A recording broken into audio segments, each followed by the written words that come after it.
Oh, I'm the class representative, huh? Well, don't mind if I... So after saving everyone from a very strange rampage of Tangrowth, you start working at the Pokemon Ranger base you interned at. There's a call about some more Pokemon acting strange down in a nearby cave, so your first mission is to investigate what's going on. In the cave, you stumble upon this weird missile-looking machine that seems to be what's hypnotizing the Pokemon in its vicinity and making them go crazy. So you destroy it and everyone's proud of you. This Professor Hastings guy is called down from the Pokemon Union to take a look at the cave machine, and I guess he's like 100 years old or something because the Rangers want you to go meet him halfway in Puel Town to make sure he doesn't get lost and die along the way. You take one step in town, and oh god, all the Pokemon are going nuts. Turns out there's more of those rocket machines planted in the town, and as you're going around smashing them, you run into some guys that are not only very shady, but also terribly shifty. They run away to tell their leaders there's Pokemon Rangers smashing their stuff, and further into the town you find them again with their admin who's like, dude, what the heck? What do you have against our Giga Remos, you vandals? Treat things with respect. And then attacks me with Rattata and a Toxicroak. Not gonna lie, their battle music kinda bangs though.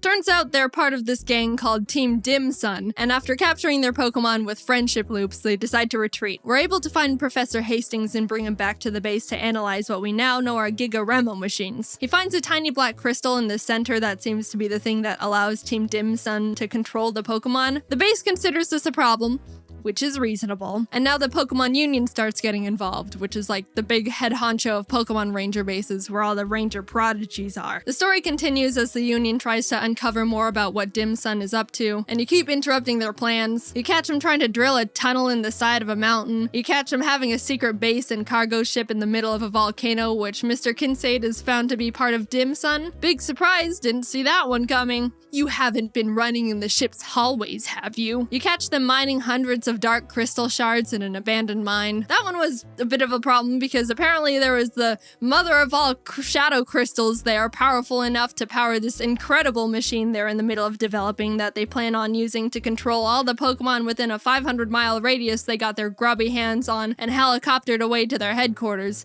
Probably should tell someone about that. But the good thing is we ended up finding the diary of the Dim Sun president's father, who writes about how if we gather these 3 gems called the Tears of Princes, the gems will be able to combine their power and negate the power of the Shadow Crystal. Alright, let's go do that. The first gem is told to be in this giant ice castle called Alima Castle, and on the way there, you run into Dim Sun grunts trying to stop you. They're not hard to deal with, and they start getting a bit frustrated.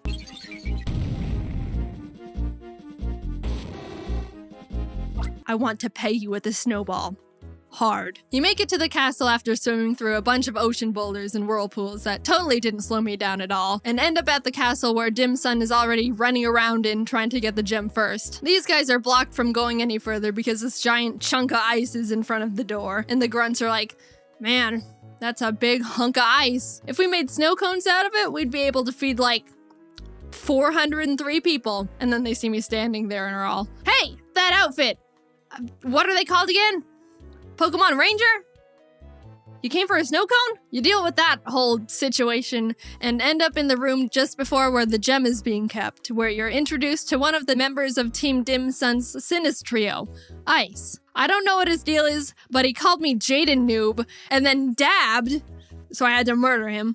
Well, I captured and freed his Frostlass, and he scurried away all, well, I didn't need the gem anyway. After gaining the trust of the Lucario guarding the gem with more of my loops, the blue gem of the Tier of Princes is mine. Fast forward a bit, and you get the red gem as well after defeating Sinistrio Lavanna and her Infernape. She doesn't dab, but she does do this sexy little dance. The guy from school, Keith, who's a ranger now, was assigned to get the yellow gem and hasn't come back yet, so the Union's like, alright, Jaden, go check on him. You hop on a boat to the destination, but whoops, apparently a Wailord is in trouble. I'll just go down there and see. Yep, I thought so. These Dim Sun grunts are trying to kidnap a Wailord, and after destroying the machines that were trapping it, they decide to just grab a Wailmer instead and try to convince their boss it's a Wailord mini. You follow them on the rescued Wailord and start infiltrating their base. Down a hall, you discover the grunts squishing the Wailmer through the door, and as you follow them into the room, they're like, oh crap! Shoot. Do you want to deal with the ranger? Oh no, I'm too wimpy. I know. Let's apologize. Sorry.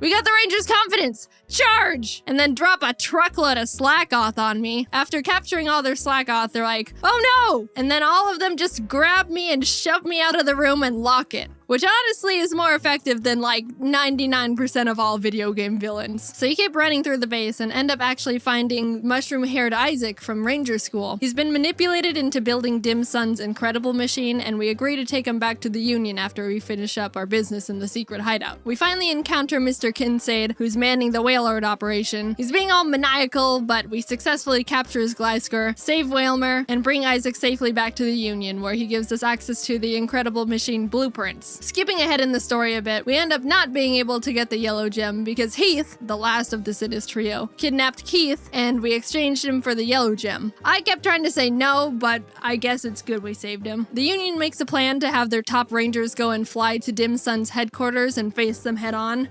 Jaden, you can just sit in the corner and do nothing. But right as they leave to do that, the Sinis trio busts through the Union walls and are like, ha ha ha, we'll be taking this, and steal back Isaac because they need him to complete the Incredible Machine by midnight so they can activate the Shadow Crystal. Isaac complied because they threatened to kill his sister or something. So new plan, now I have to get Isaac back and basically destroy the machines that were protecting their building/Incredible Machine because, oops, I didn't mention this before, but they turned their entire building headquarters into the Incredible Machine. What? We basically just waltz right through the front doors of the headquarters. Heh, that'll stop people from entering. What? How did you get in here? And battle our way up to Isaac, who's like, you're a bit too late. I totally just completed the entire machine and they're about to use it to hypnotize all the Pokemon in the region in like 5 minutes. Well, at least your sister's not dead. So you run to the top, defeating the Sinis trio every floor of the way, and grab the last Tears of Prince's gem. And you get to the top where you meet the Dim Sun president Blake Hall for the first time, and he's like, you're too late. It's time for darkness. Get her, Dusknoir. And then I capture it immediately. And he's like, just kidding. Get her, Darkrai!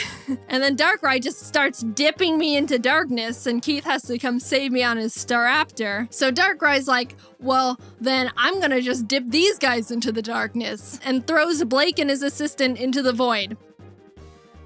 Haha, but I decide to capture and free Darkrai anyway with the help of the Tears of Princes, and save the day. Yay, woohoo! I'm a hero!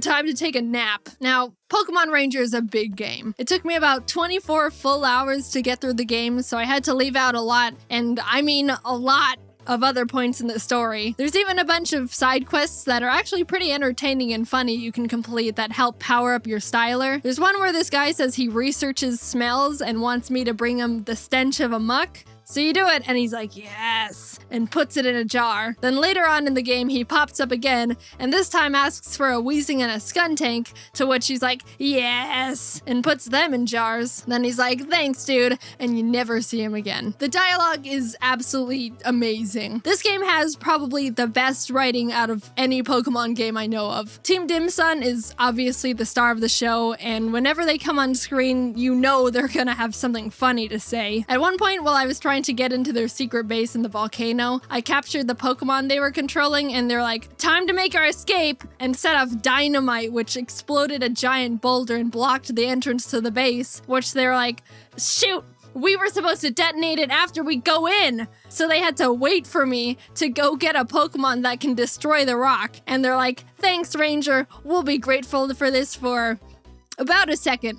And they run through the door. So you follow them, and they come back like, hey, we forgot about you helping us. Take this! And drop a bunch of Numel on me. Also, all of the music that plays when they're around is awesome. I was jamming out whenever I was running around their base. It's a bummer this game isn't super popular. I know it's got a small cult following, but it definitely deserves to be more well-known, and I really consider it one of the top Pokemon games out there, just on writing alone. It's not a hard game, but I mean, Pokemon isn't meant to be a difficult game series anymore. I can see some people getting a bit tired of the capture system since it doesn't change much throughout the game, but honestly, again, I think the story and dialogue far make up for the semi-repetitive capture and battle system. Now, I know I kind of just talked about the entire plot, but if you're curious about playing it yourself, there's so much I left out, and there's still a lot to discover about the game, so I highly recommend it. I'm being honest when I say I didn't even cover a third of what happens in the game, and there were a lot of funny moments I really wanted to talk about that I just didn't have room for in the script. I'm just trying to convince you to play the game yourself at this point because I think it's just that funny of a game,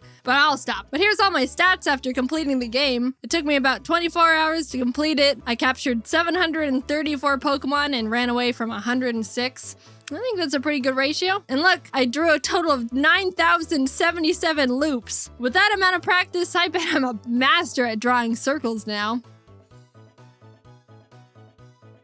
Thanks for watching the video on me drawing circles for 20 hours. Huge thanks to the team for their hard work. This video was massive and it turned out amazing. I've mentioned this before, but I've been enjoying the video game videos a lot. So if you have a weird game you think I should take a look at, let me know. A lot of people have already been requesting this game called Elite Beat Angels, which is some sort of rhythm game with male cheerleaders, which looks amazing. But I think that video would get mega copyrighted, so unfortunately I don't think I can play that on YouTube. It looks really good though if you want to check it out. Anyway, I don't have much to say this time, so see ya later.